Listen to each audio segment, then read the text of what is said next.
Hi guys! Good morning! So ito lang ang ating food for today. Tumaya at Milo. Akong Milo, din ako ginainom. Oh, pwede man siya imnon. Pero, akong ginabuhat ginaanon ako. Ako ito slow. Nindot ang taang putumaya o ko ano. Kanang sikwate. Kapoy manhimuin. Naaman ko yung tabliya. Pero, mas gusto pa na ko siya nga himuon o kuan, champurado ang tabliyan ako kaysa sa himuong sikwate kay masayang ra ako raman isa mo inom-inom man tagdaghan mi. Di pod ako ra isa so himuon na akong champurado para mapuslan. Oh, di ba? Lami kaayo no. Milo o tumaya. Mi ayo kaon ta guys.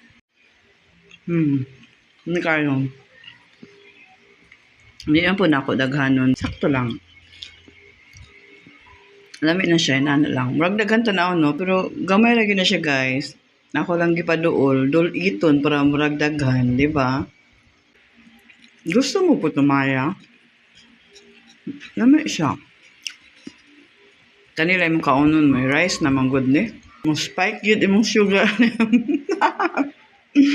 Mo spike yun imong sugar niya. So,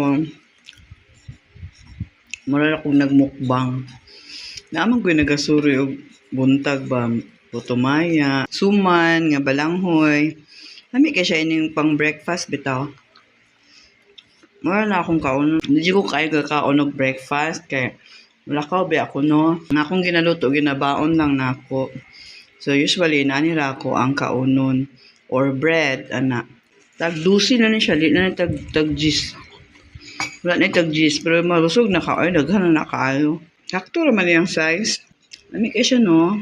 Walang to akong video. See you guys in my next one.